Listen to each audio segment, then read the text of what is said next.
Welcome to Politics Done Right. I am your host, Egberto Willies.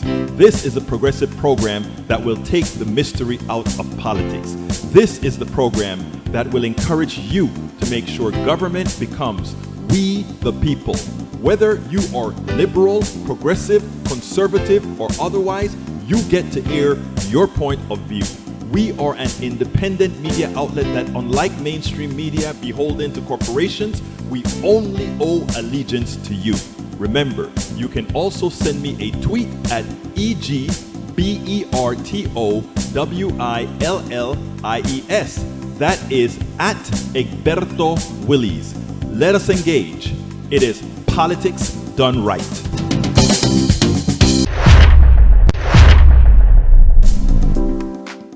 Well, folks, welcome to one more edition of Politics Done Right. I'm Egberto Willies, your host. Thank you so kindly for being a part of the show.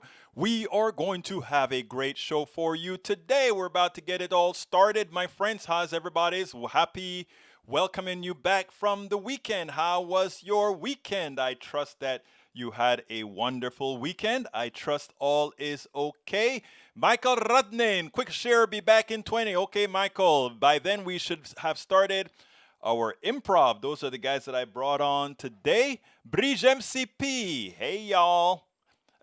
Bridge, you're saying hey, all. You know, here in Texas, we say hey, y'all. So I guess there's another Y that would be missing. And I know you are up where it's cold.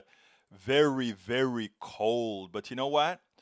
Right here in Texas isn't all that warm right now either. But, for me, this is cold. For most Texans, however, I think this is all okay, y'all. This is all okay. This is all okay. I am trying to fire off one of my automated things here that runs the shares. And for some reason, it's not seeing the items. So I guess I better go ahead and do a manual share because I think I need to do a manual share. I'm not sure about that because you know how these things run. Sometimes they run, sometimes they don't. Anyhow, we are going to have a great show for you today. Actually, it looks like it did its thing. We're going to have a great show for you today. And the title of the show today is going to be, if I can pull it up and put it on the screen. Title of the show today is Can't Tell Us Nothing Improv Visits. And in that one, I tell you, there is a story that one of the improv guys talks about his wife that I think you've just got to see. It's going to be a touching story. I hope you stick around for that. We have a lot of people that come in and they stay 5, 10, 15 minutes and then they leave. Today, I want you to stay as long as you can. That is what we need to do. So Trump is going to plan a TV farewell. Hope networks do not show it.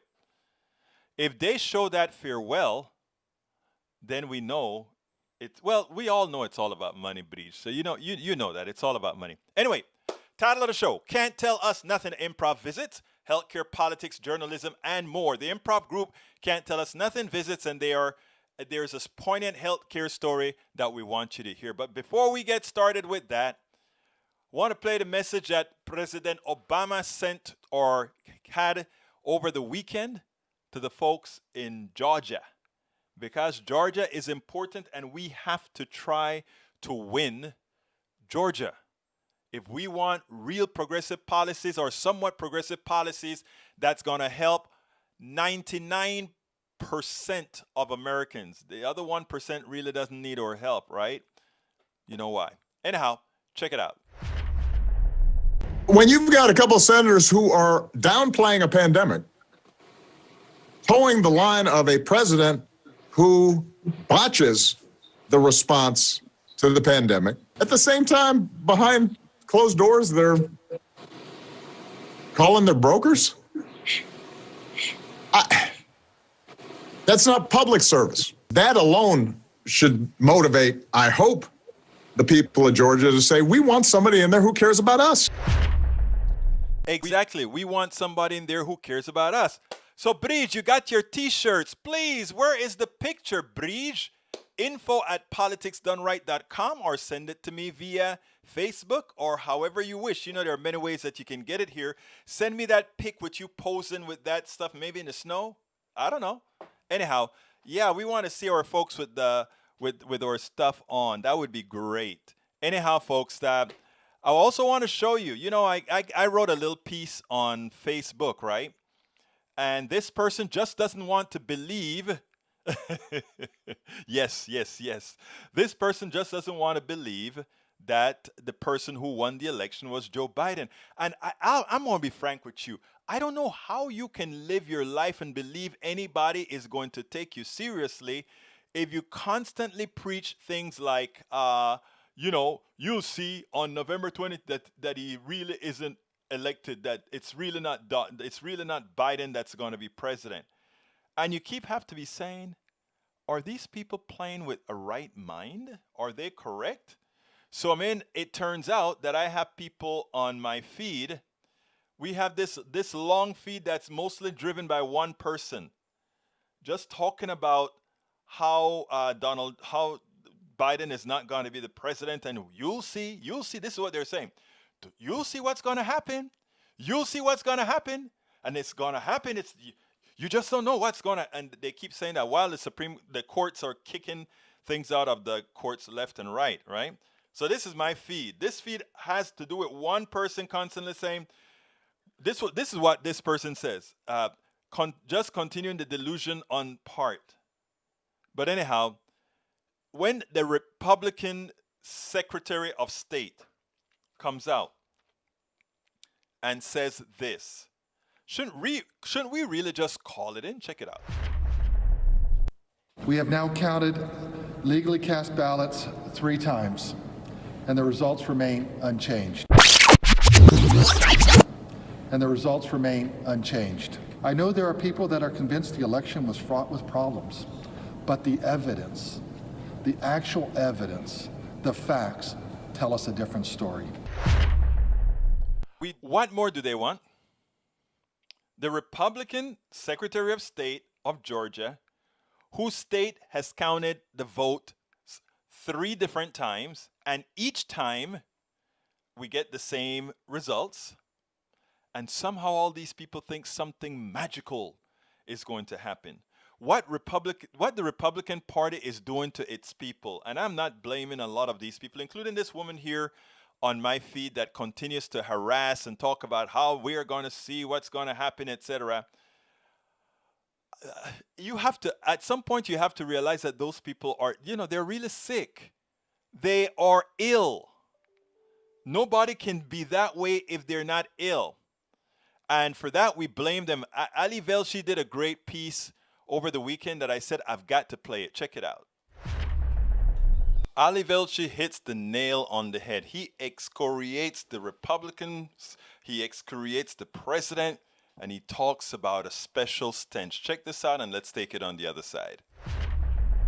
One of the hallmarks of our democratic system is the commitment to the peaceful transition of power. That hallmark has been tested this last month, but at the heart of the peaceful transition of power is the notion that there is just one president at a time. And it's clear right now that we have one president. It's just that it's not the man in the White House. Donald Trump has given up. He stopped governing. In fact, the entire Trump administration and Republicans writ large seem to have given up. They're paralyzed by their dear leader, who can't be bothered to do anything but whine and complain and lie about his increasingly obvious election loss. And their collective refusal to accept the results of a free and fair election is having dire consequences. It goes beyond the big picture damage to our democratic institutions, which should not be diminished. In the abdication of governance, there are actual lives at stake. State and local election officials, including a few rare Republicans, have begged the outgoing president to stop his election lies. Officials are actually facing death threats. Their relatives are facing death threats, but he hasn't stopped. Trump continues to lie. Consequences be damned.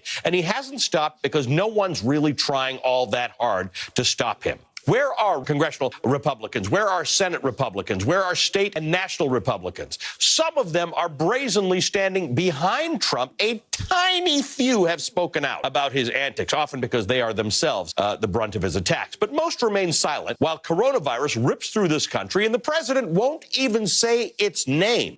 Silence on the pandemic starts at the top. The outgoing president hasn't talked about the record daily new case numbers. He hasn't talked about the record daily new hospitalizations or, on the right of the screen, the record new daily deaths. He often talks about coronavirus as a thing that doesn't result in death. Tell that to the 2,500 people dying a day this week. In fact, almost no Republicans have talked about this. And their silence is an admission of their guilt, an admission that their inaction with this president may be responsible for the deaths of Americans who believed Trump's lies and, by extension, their lies about the virus, about it going away, about it not being all that contagious, about not needing masks. They supported a denier because they thought it was good politics, or they didn't follow science, or both, and people died.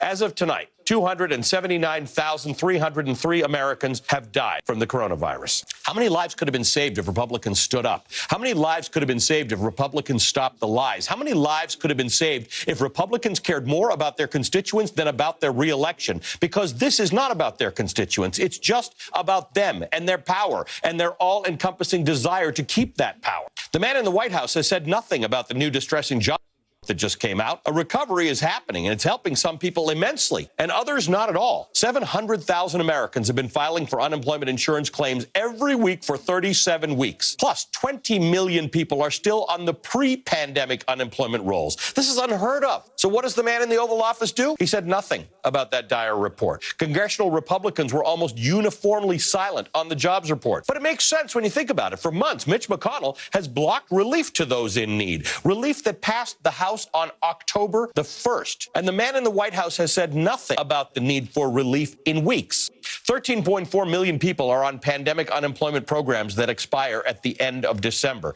He doesn't care about that. He was never even part of negotiations to get another round of relief to Americans in need. He made a point of saying he wasn't going to participate. So why should we expect anything different? Unlike a real president, the man in the White House will let Mitch McConnell do whatever he wants. He doesn't care about negotiations. He doesn't seem to care about Americans. He's not a real president, and he never was. A real president doesn't ignore death threats to election officials or COVID records or the tens of millions of Americans in need just because he lost an election. The man sitting in the White House might not accept his loss, but he has abdicated his responsibilities, and his Republican enablers allowed him to. And it's the crux of a new piece from Susan Glasser in The New Yorker. The president is acting crazy, so why are we shrugging it off? Glasser argues that now is not the time to get complacent or to dismiss the president's insane behavior because far too much is at stake. Susan Glasser writes, quote, "The temptation is to look away, to move on, to cringe, and avert your gaze. That is exactly what Republicans in the Senate who have stood by Trump through impeachment and other ignominies have done this week, pivoting so seamlessly into bashing the new Biden administration that they never even stopped to acknowledge its existence. We can't look away. We can't allow the severe damage that's been done to be swept under the rug. Republicans, you are culpable. The man in the White House will ultimately diminish in importance. Your party will have to find an identity, maybe even one based on ideology rather than fealty to one flawed man. But for those of you Republicans who are hoping to rebuild and wash off the stench of Trump, you should know this. You will be remembered for your silence. You will be remembered for being complicit in one man's attempts to take down the country you profess to love. We do have just one president at a time. That's the design of our great democracy. In this case, America's real president just isn't in the Oval Office yet." Tried, judged, and convicted. Is there anyone else that has deconstructed the president's response to the COVID pandemic, the president's response to the economic crash, the GOP's complicity in what has happened to Americans, the deaths of Americans, the millions of maimed Americans? No one has had the courage to do that. This is the type of reporting that should be done, should have been done from March going forward.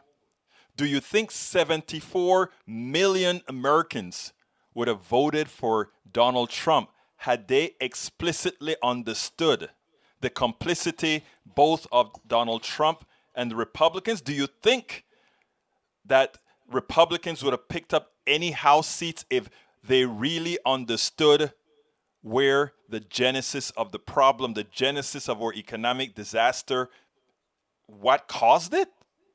Not a chance. Great job by Ali Velci in the deconstruction of the complete dereliction of duty by both the president and his party, the Republican Party.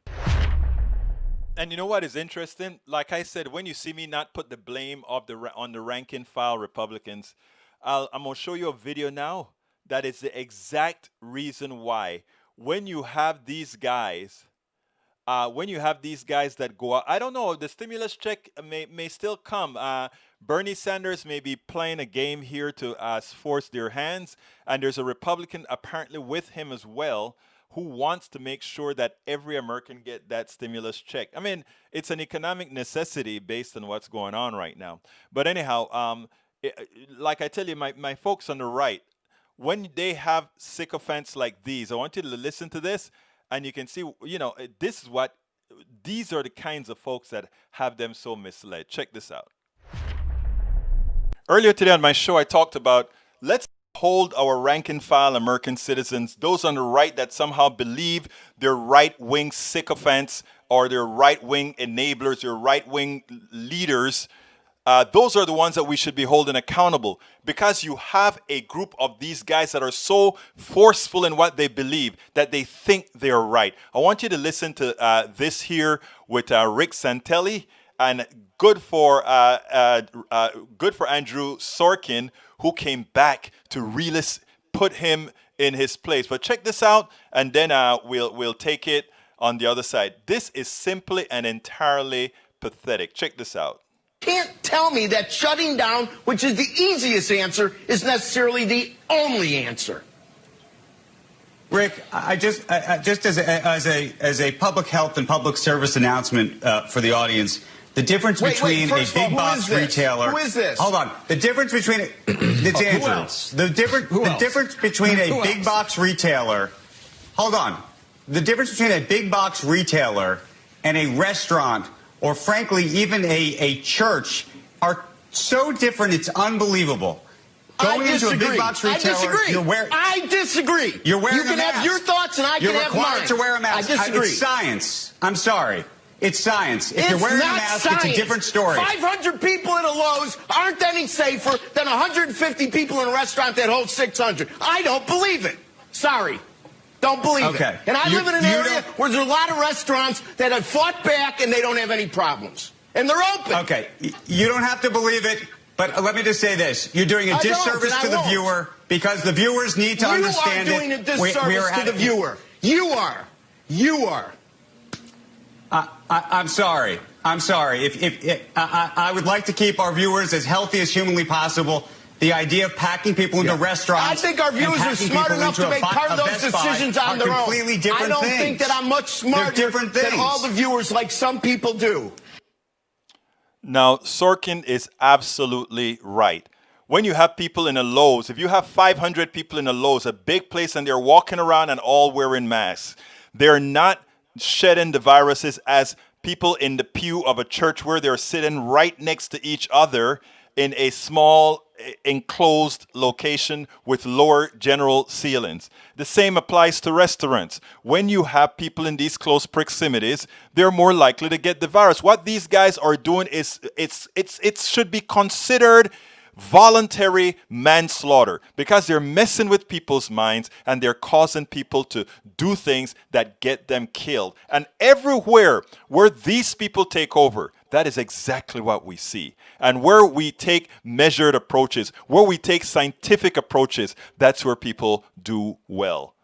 This Santilli has, as he's always been, this Tea Party type guy, should be ashamed of himself, but we know they have no shame.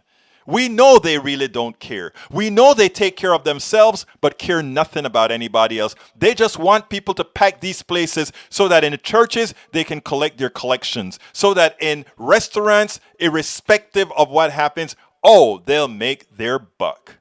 Shame on these guys. They have no humanity. And without further ado, welcome to Can't Tell Us Nothing Improv.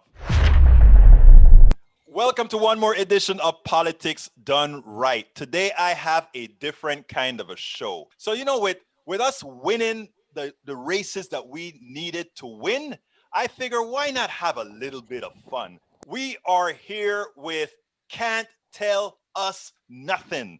You can't tell these guys anything. I did it. I tried a little bit of grammar here now. We are here with one of the best improv shows in the country. Can't Tell Us Nothing. Welcome aboard, guys. How you guys doing today? Great. Thanks. Thank you. Doing awesome. Well, let me tell you something now. I am not very apt in dealing with four people at the same time that have the same level. So since you guys know each other, I'm going to say, please introduce yourself and tell people a little bit about your group. Yeah, we are Can't Tell Us Nothing, an improv group out of Houston, Texas. We've been together for 5 years? 5 years. Yeah. Forming in Houston and around the country. We've been to Los Angeles, we've been to New York, we've been to Austin, Dallas, San Antonio. Where else? LA. LA. Yeah. So my name is Antoine. I've been doing improv for 8 years. Yeah. 8 years now. And yeah, these guys are some of the funniest people I've ever met. Yeah, my name is Amici. I've been doing improv for, is it 6 years now? Around 6 years. I know it's 2 months longer than John, so I was hoping he would go next. I don't know the exact time. But yeah, loving living in Houston, originally from England. Before we finish, Amici, your accent was different from that guy up top named Antoine. Where is that from, man? I'm originally from England. I grew up in London. Moved out to Texas when I was 16. So you see, folks, we even have an improv guy here in Houston from London. Well, I'm John Miles. I'm the wild card of the group. That doesn't mean anything special. It's just I'm typically the one that makes all the worst choices on stage. Nonetheless, I believe it is 7 years, Amici. Okay. And it is, he did start 2 months before I did. He was like one of the first people I met. And, you know, we kind of grew up together in improv until we met Antoine and Tandy, and they were dope. And I'm gonna pass it on to Tandy to tell her side. That's right. Bringing up the rear. I am Tandy. Well, my name is Tandaway Kone. I'm a native Houstonian. I have been doing improv for 8 years. Antoine and I started out in the same class, so that's good. I don't have to keep up with the years he does. Love performing with these guys. It's been an amazing ride. It's been an amazing ride with these fellas. They are some funny individuals, creative, hitting all the marks. I'm just glad to be along for the ride. Should we explain what improv is? Yeah, do that, Antoine. Please do. Yeah, go ahead. You know. So what we do is a form of improv called long form improv comedy. And essentially it's taking what you've seen on like SNL or Mad TV or whatever sketch show you know of, Key and Peele, and we just make it up on the spot on stage or over this thing right here and put it online as a podcast. But yeah, we make up scenes, there's characters, there's plot twists, there's surprises. It's a lot of fun.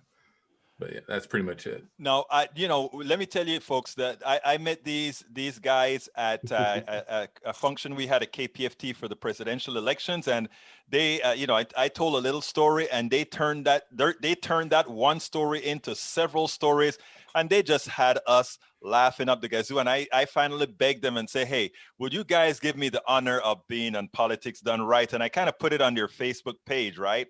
And then I said, let's see what they're going to say, because they're going to say, we don't want to deal with no damn politics. And you know what?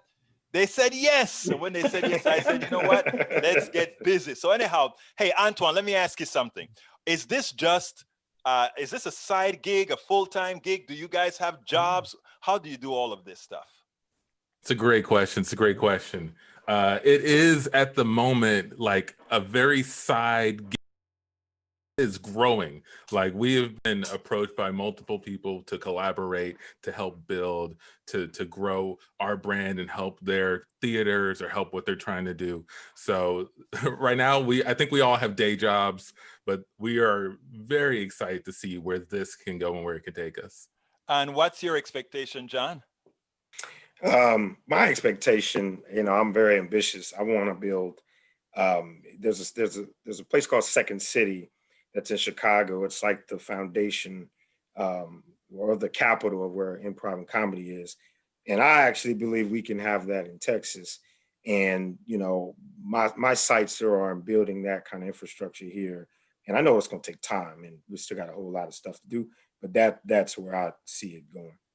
Is that where your group would be sort of the lead group to bring a lot of other acts like that on, or is that what we're talking about? Yes, and there's a lot of like Austin is doing a decent job at stretching and finding other ways to kind of spread the art form into other places. I just think you know it's kind of how we got together. Well, there's a whole lot of folklore on how we got together, but one of the principles where we all were performing and learning this art form, and naturally looking for a way to someone that you can identify with that can kind of teach you maybe even more connected, right? And we didn't really have that in a group, so we formed a group.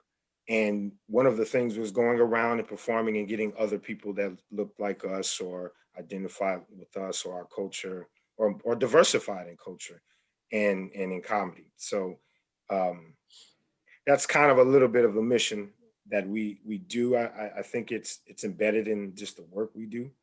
I don't think we like have an actual goal like that we're trying to chip away at. But I think in the DNA, we recognize when we go out and perform that there could be someone like us that may say, "Hey, I've never seen this. I want to learn it," which will grow the community and hopefully inspire other artists. Absolutely. Now, Tandy, Mhm. I hate to make the first question that I'm asking you directly having to do with gender, but I figure since I'm seeing four guys on the screen and one woman, I better do that because some other Good. people would say, why is Tandy the only woman right there? So I'm going to leave that up to you to answer however best to answer.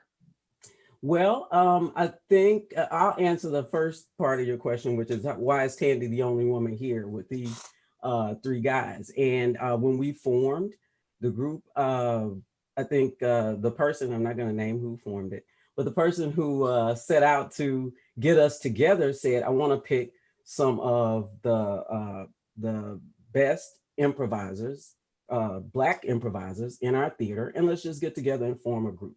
I think at the time I was, I think the only woman improviser who had gone through, Black woman improviser who had gone through all of the classes. And so I happened to be good, pat myself on the back.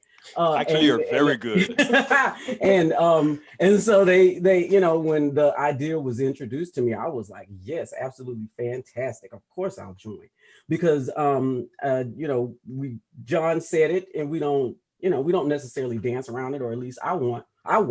But when you look at improv groups throughout the United States, typically you'll find that they're white male dominated. Mm-hmm. So to see an improv group, first of all, Black people, and then to have a Black woman in that group is not a usual thing. It's rare. We don't want it to be rare. We want more people to know what improv is, more Black people to know what improv is, because all Black people know about stand-up, but we want them to know improv, that improv has led to a lot of the great comedic actors that and that you see on television and in movies, and we just want to expose them there. And just being a woman, it's again, it's also a very male dominated art form, so it's possible to have a group with four Black men.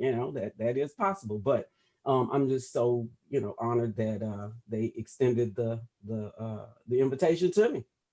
I just got schooled because my next question after hearing this Mhm. was going to be about, look, we have a lot of these Black comedians from Richard Pryor and all of that, not realizing that, yeah, you have a lot of stand up, but Mhm. not improv. So I didn't quite, even as I'm speaking to you guys, and even I've done this several times, I hadn't made the distinction between the several acts, the several type of, would you call it, is it okay to call it a comedic act Yeah, or yeah, like I think so. a comedic act? Now, Amici, Mhm. coming, there are 5 of us on this thing here. 2 of us actually came from somewhere else. Okay. Now let me ask you, how was your integration into the group? I mean, what a lot of people don't realize, right, is being black is one thing, right? But all black ain't the same. So there are different experiences that you have, that I know you have, that is quite different than, let's say, Antoine and John and Tandy. So how did that mix come, and what kind of flavor did you bring to the group that kind of expanded its role, or expanded the kind of comedy that you guys were able to provide? Hear this, yeah. Well, it was very hard at first. I'm just kidding. I was going to say, man. Yeah, and I think this is one of the things where being different helps. It's good to have. We're 4 people, but we're from different places. We have different experiences, and I think that helps our improv, because we bring different ideas together in fun ways, in ways that people wouldn't normally expect. Because I grew up in England. I lived for a year in Nigeria. I lived in Texas. I lived in Alabama. I was an athlete. I've had a lot of different things. Lots of different kind of experiences come together. John says some of the same things. Antoine says some of the same things. Tandy has some of the same things. So there's things that where we connect, but then we also throw in a bunch of different ingredients that we don't know about, so we can even educate each other in things, and we can discuss things in new and fun different ways. It was definitely a benefit. I think that we're not 4 siblings who all grew up in the same house and or went to the same school and all know the same things. We all bring something different to the table, which I think is a lot of fun. Yeah, and I can attest to that, having been it. So let me see if this is something that I can actually ask.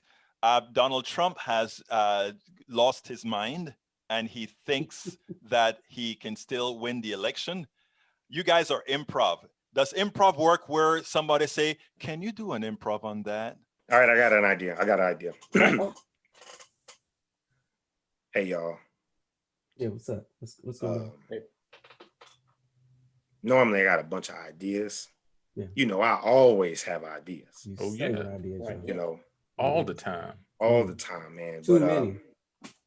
I'm kind of stuck, man. I'm feeling like my idea factory is not working right now. Your idea factory is clogged? You got the machinery's down? Yeah, man. I mean, it's been like, I've been writing jokes in the room all day, and I just feel like every Donald Trump joke has been done. I think he beats us to the punch, man. I just can't. Yo, we're about to go on Egberto's show. We need you there with the Donald Trump jokes, man. I mean, the factory started again, man. Why did y'all promise 50 jokes? Why did y'all say 50? You'll get 50 Donald Trump jokes. Why did you promise him that? John, you did 75 Biden jokes, and we didn't even ask you to. So, I mean, 50 on Trump, that's nothing, man. You can do this. Can I come clean with y'all? Of course. Yeah. Go ahead. Of course. It was about 63 of those was from Trevor Noah's show. No, John. You've been stealing jokes. I'm sorry, man. I'm sorry. You told us not to watch him anymore. Listen, I didn't think anybody still watched him when he was growing his hair out and stuff. I just figured it. I mean, they're just wasted jokes. Let me just transform them into this platform. But everybody has a Donald Trump joke. You're saying if we took a joke that came out of the John Idea Factory and took the label off, we'd find a Trevor Noah label on it? Is that what you're telling us right now? Yes, that's what I'm telling you. Oh, wow. Oh. I know, but listen, Egberto loved them, though. He loved them. That's what got us here. Yeah, I wouldn't have stole those jokes. We wouldn't have been on Egberto's show. John, we gave you an award. Like the funniest Trump joke of the week award, several times. The Donald Trump Award. The Donald Trump Award. We named it after you and him. We took up a collection, John. I took some of the money from my rent to put in that collection because I thought you deserved it, man. I thought you. Yeah, I was seeing it as like a stimulus package for the Idea Factory. You know, listen, I appreciate all of that. You know, those awards are hanging up in my room that I was trying to write jokes from. But to be fair, it did take a couple of hours to sit through all of those Trevor Noah jokes. I mean, there's a lot of bad Oh, jokes I'm on sorry. there. I'm sorry. Wait, hold on. You want credit? You want credit for the time you spent stealing jokes? I mean, there is labor, right? I mean, it's part of the joke. You were watching TV. That's not labor. That's John. No, it is labor. I had to rewrite what I thought he was trying to say in the joke. Listen, all I'm saying is all the artists steal. There's just nothing I can steal with Donald Trump. Everything has been stolen. There's no more Donald Trump jokes. All right. But I can get a couple more, Joe Bidens out there. I still see that they're doing them. Nobody want that. Man. John. Egberto loves Joe Biden. You can't joke with Egberto. Listen, I'm a comedian, okay? I can joke about whatever I want. All right? As Whatever. long as Trevor Noah does it first, huh? And scene. That's a little bit of what we do. And it's funny because they come up with this stuff. You just ask and it happens. And that is not easy. I can tell you that is not. I can tell you something. Doing politics is a lot easier because you're dealing with stuff that's already there. That was great, guy. But seriously, getting on a little serious topic here. Before we actually started talking, I was talking to John, and we were talking about how much politics we're going to talk about, and we decided that we weren't going to talk a whole lot of politics, right? But then Jonathan told me a little bit of his story, and we take this stuff very seriously. We at Politics Done Right are proponents of Medicare for All because people really need it. It is very important, that particular issue of everybody having health insurance. And what we're doing in the United States right now, we call pretty much antiseptic murder. Why don't you tell me a little bit about your story, Jonathan, that we discussed earlier with you and your wife and what went on? Absolutely. So this year, in the midst of COVID-19, in June, my wife was diagnosed with stage 3 inductal carcinoma, invasive inductal carcinoma. She'll kill me for messing that up. I'm sorry, y'all. But nonetheless, she was diagnosed with it. And my wife just turned 30 in January. We had a 11th-month-old baby that she was still breastfeeding at the time. And if it wasn't for breastfeeding, we probably wouldn't have found the tumor. So, of course, like anybody who gets that information, and also as young as we are, we were terrified. And part of my background was in finance. So not only thinking about the mortality side, I also thought about the financial side as well. And that also looked terrifying. My wife had her care done at MD Anderson. And also, there was no way that they would let me into the hospital. So the whole time she's done her treatment, her surgeries, anything, she's had to do that by herself. And so that was also challenging. One of the ways that we were able to keep up with the financial bills, since we didn't qualify for any type of financial assistance, none. There was just none available to us, and it wasn't, from our caseworker told us, it wasn't even worth looking or applying. So we decided to go to GoFundMe. We designed buttons. My wife designed Jack hoodies, and she, even in the midst of going through chemo treatment, was out there connecting with people online, sharing her story, and people were donating in exchange of those items. November 18th, my wife had her double mastectomy, which was the first time that we knew that the cancer cells weren't in her body. And as of Monday of this week, she was given a report that she was totally cancer-free. They didn't find one microcell in any of her tissue in what they removed. So the gorilla pounds that was on our shoulder just left. And I'll tell you what, her perseverance and her willingness to live and to connect and to reach out to people potentially helped save just tremendous like avalanche of other problems that we had. And of course, MD Anderson is not cheap. So just seeing the bills roll in, was enough to faint, like I think there was like a needle that she had to use to inject steroid after a treatment that I believe was $18,000. $18,000, man, just to have this patch. And and when you're fighting or wanting your family member to fight for their life, your significant other, there's not enough money that somebody could show you that would make you go, man, no, so you got to take what you can get because you got to keep her going. You got to keep her living, but there wasn't one day, and some of the worst days, emotional ways I had was thinking about what are we going to do with this big financial burden that's just growing week after week after week after week. And, like I say, shout out to everybody that helped anyway. We had people sending us dinners. We had people just chipping in anyway. And of course, we were able to go and hit that out-of-pocket max quickly with the support of our friends and family to protect us, because a lot of that money was going to go to our children going to school.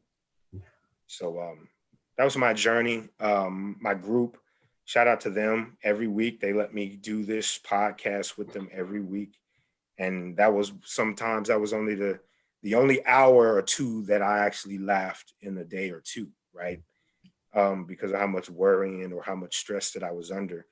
But even the days that I was sucked on the podcast, it still gave me something to live for, so I appreciate them for that. But that's been my story in a nutshell. Let me tell you, John, I believe stories are some of the best way to communicate and actually effect change. And I think the thing about it is, in America, we know how to suffer in silence. Mm-hmm. And it's one of the worst things that's out there. And when one shares stories, when people are able to hear each other's stories, they realize, first of all, that they're not alone. But secondly, that your story today can be my story tomorrow. And once we understand that, we can start from a political standpoint, we can start talking about policies that help everybody without somebody think, well, it's only he's going to benefit from that, as opposed to just maybe if I am in your position, I would be able to benefit. As a person who has a wife with lupus, with those kinds of expenses, I understand your pain. And it's interesting because earlier on, we also spoke to Amici, who is originally from England and understands that they don't have that problem that we have at all. Nobody is going to go bankrupt from or lose their income from that. So thank you for telling the story, and thanks for having this little interlude where we could get a little bit of our politics in there. And I'm so happy that your wife is doing much better. So going forward and kind of cheering it up a little bit more, I just want to thank you guys, right, for who you are and for what you do, and ask you to tell the audience here, whether here in Houston or elsewhere, how can they really be a part of all that fun that you guys have to offer?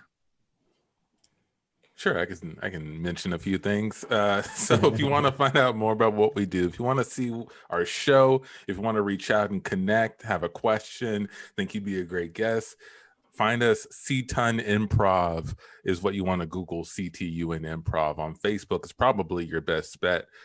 But we're also on YouTube. We're also on Instagram. We also have our own website, ctonimprov.com. So check it out on all those platforms. And let us know what you think. Reach out, say hi. Please tell me something you wish I had asked you personally. So let's go ahead and start with Tandy. What did you wish I would have asked you? I wish you would have asked me, Tandy, what made you get into improv? Why did you gravitate to this? So answer it. No, okay. Hey, look, I neglected the arts in my life after I graduated from high school and went to college. I just stopped doing artistic things and, focused on other things. And then when the other things got overwhelming, I realized I needed an outlet. So I'm a nurse, and I noticed that humor helped me get through the day, through some of the pressures and the rigors of that profession. And I used to say my patients were my patients' rooms were my stage. I'd open up the door and I'd step on stage. So when when I realized, yeah, I kind of do need this outlet, I found improv comedy as opposed to stand up, because I was, in addition to being a nurse, I was a wife. I had a small child and a baby. And if you do stand up, you out late, 2 and 3 in the morning. By the time, if you're new, by the time you get on an open mic set. And so my ex-husband now wasn't having it at the time. So I was like, I got to find something else to do that can let me be funny, but be home by 10. And so I found, or okay, 11, 12 latest. I found improv comedy. Thank you, Tandy. Michi. What happened? I What did you say? was so engaged in her story. I think you're such a great interview. You know exactly what you're doing. Good cop out, but it's okay. I'm gonna let you slide this time, Michi. John. Great. I got a good one. It was, how do you learn improv? Was a question I would have liked you to ask me. And the reason I say that is because whenever I get into a deep conversation about what we do, it usually always pops up, because what it looks like we're doing is just coming up with random thoughts and things, but in essence, there's a framework, which is why improv became an art form, and you learn that framework and you build on those skills, which are being able to listen, and listen to what somebody is actually saying and inferring in the subtext, learning how to accept somebody's idea and make it also your idea, and make it better by adding something to it and not taking something from it, as another framework that we do. The other thing that we learned is empathizing through that process, because if you have to accept somebody's idea, you learn how to just empathize with where they come from, because you have to, in order to make this gumbo work. And finally, it just teaches you a level of just confidence. If you know how to listen when people are speaking to you, and you know how to respond by connecting with somebody, it just makes you to me, a more well-rounded person when it comes to having relationships with people. Everybody in my group, as our improv career has bloomed, our friendships have as well. And it's because of the same things that we just described are all things that we do in our relationships. We listen to each other, we share ideas, we work on each other's ideas to make each other look good. And then the other principle is following the fear. That's something you hear in improv. Following fear leads you to dismiss your own, insecurities about something you don't want to do. And part of what we do is letting go of what we can't control to create something better. Beautiful. Antoine, bring us home.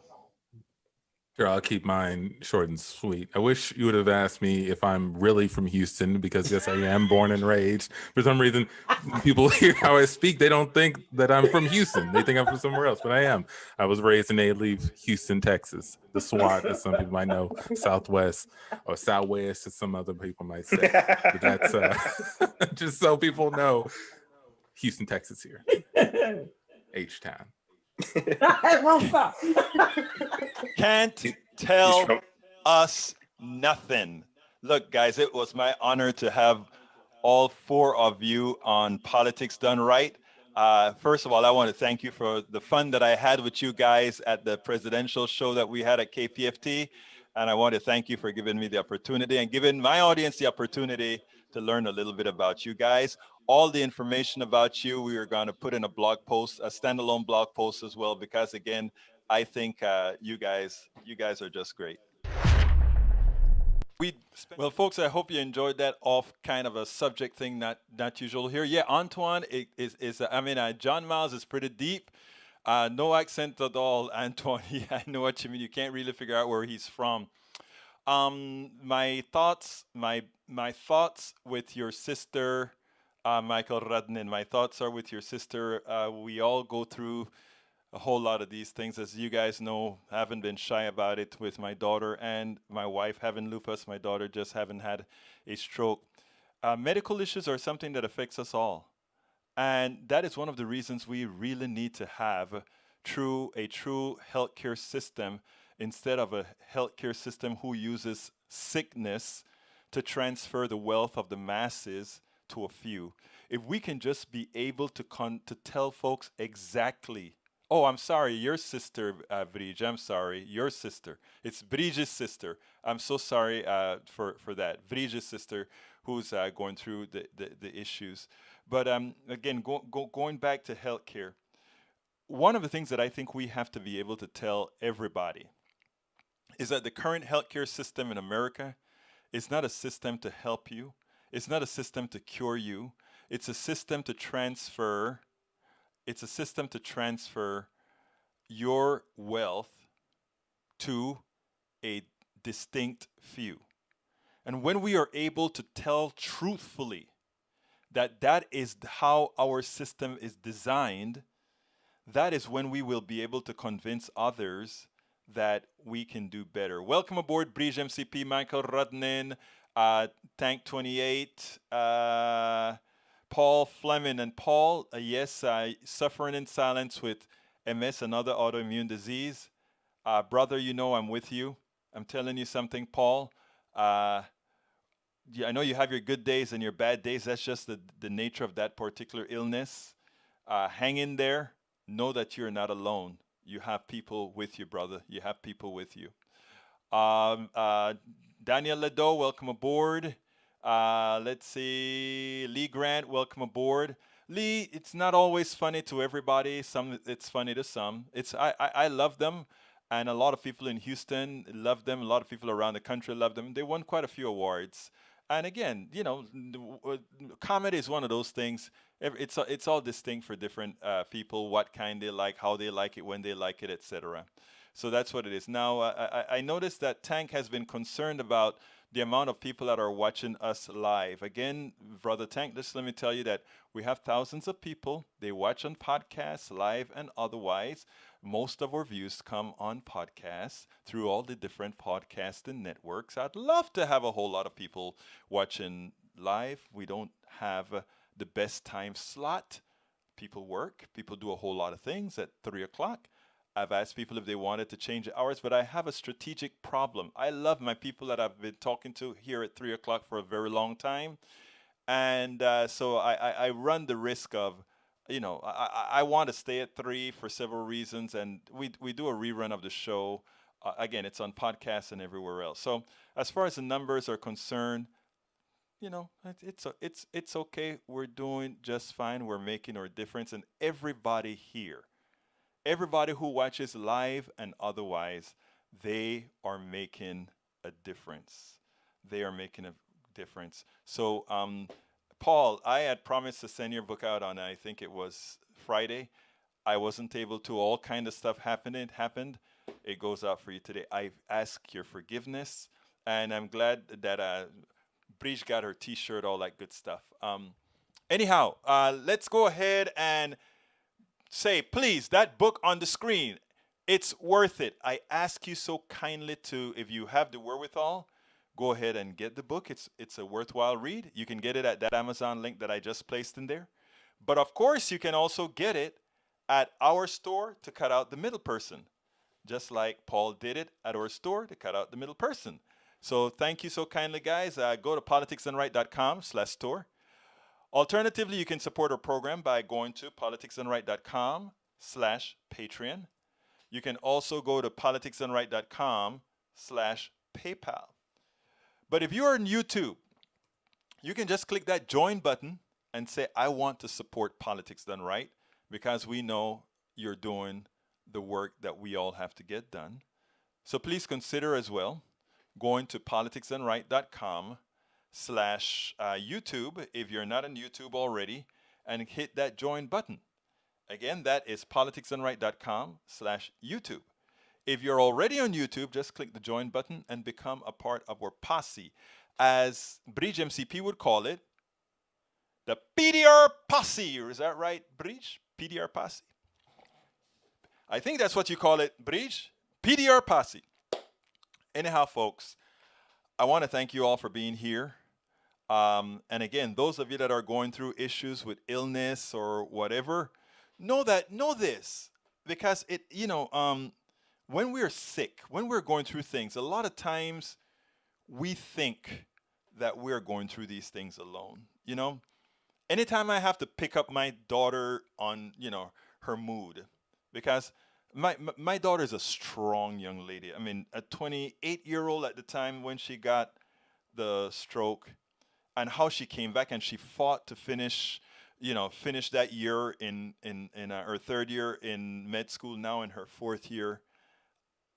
I couldn't help but gain another level of respect for her because she's going through all this stuff as she's sick. And watching her, and there are times I know she has got to be down. I know she has got to be down sometimes, because a 29-year-old that can barely move her left side, right? Thank you very much, Bridge. Can barely move her left side. And she's there. You know what she told me? She said, "Daddy, I can't wait to come home this Christmas because you and we are going to do PT together." What PT stands for? Training. Training.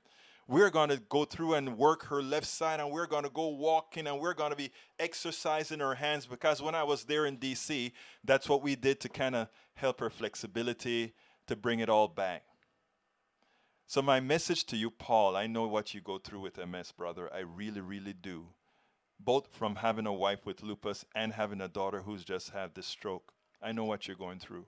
And for all of those, physical therapy, thank you. And for all of those that are going through issues, we all have some kind of, a lot of us have issues, some kind of illness or whatever. Like I said, in America, we like to suffer, or many people in America just think they have to suffer alone. This is not a psychological program today, but it's just something that I felt I needed to say. Let's stop suffering alone. Tell your story. Hell, if you have something that you think others are going through, and just knowing that you are going through it can help somebody, just like John did on the program, right? John Miles. When we started to record the program, he started to tell me about his wife.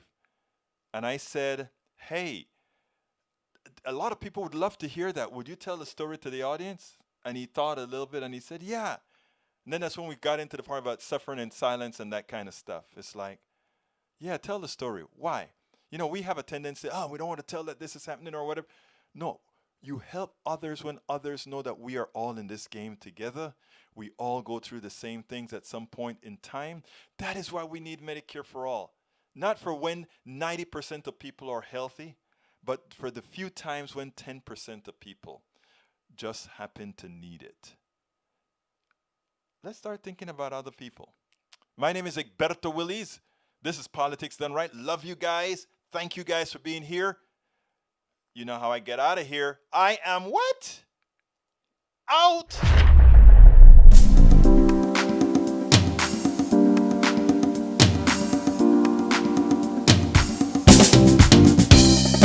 Welcome to Politics Done Right.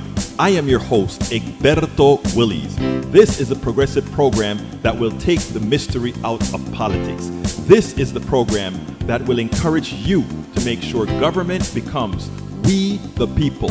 Whether you are liberal, progressive, conservative, or otherwise, you get to air your point of view. We are an independent media outlet that, unlike mainstream media beholden to corporations, we only owe allegiance to you. Remember, you can also send me a tweet at EGBERTOWILLIES. That is at Egberto Willies. Let us engage. It is Politics Done Right.